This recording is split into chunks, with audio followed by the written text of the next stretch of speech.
Hello and welcome to this month's sales tip, the sales tip for February 2019. This month, and by the way, there is a good reason I'm in the vehicle, which I will come to in just a moment. But this month I want to focus in on the purchasing decision and what we can be doing to win more of them and hopefully accelerate them as well.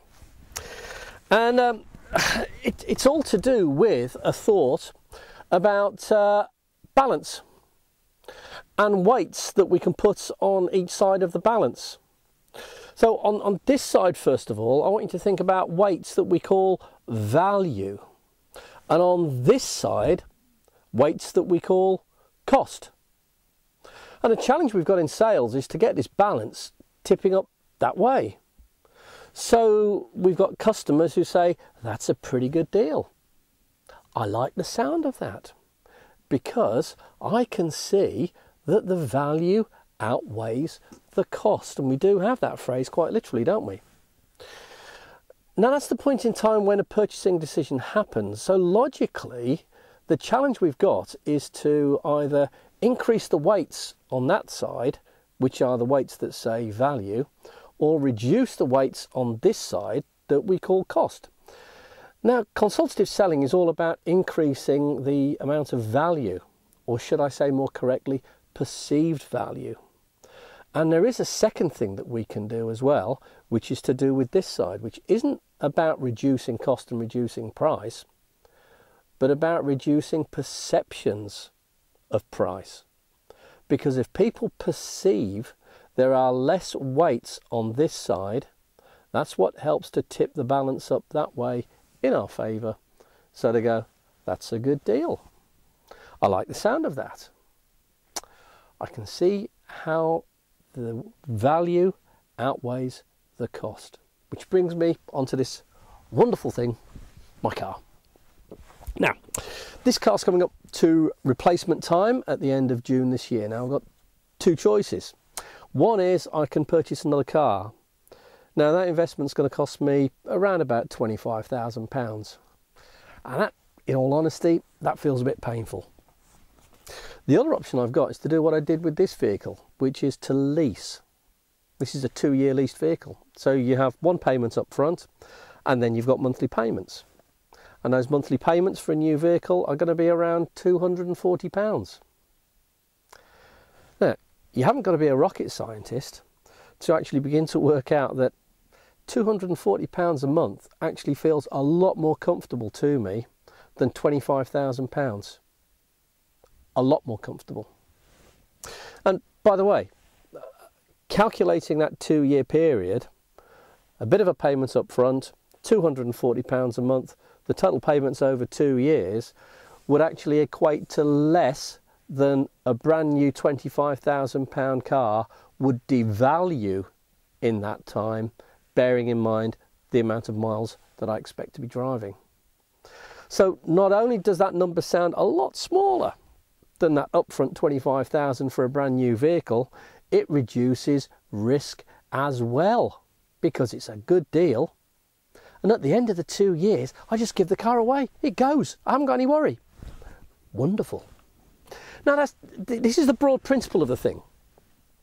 Thinking about what can we do, not to reduce price, but to reduce perceptions of cost on that side of the balance. And there's probably an awful lot we can do when you think about it. Let me take my world for a moment, the world of B2B, sales consultancy and sales training. Of course, for both established and new clients, when I'm putting forward a proposal, we put together quite a lengthy document with costings at the end, and that comes to a sum. You can actually make it sound a lot smaller than that.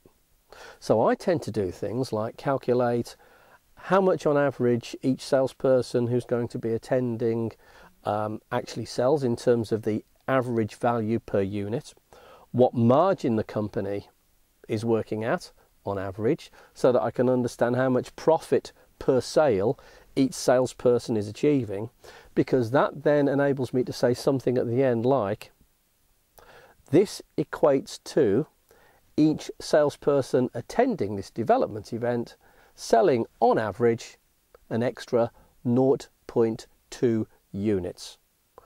From 0.2 units onwards, this initiative is going to be making a profit. 0.2 units?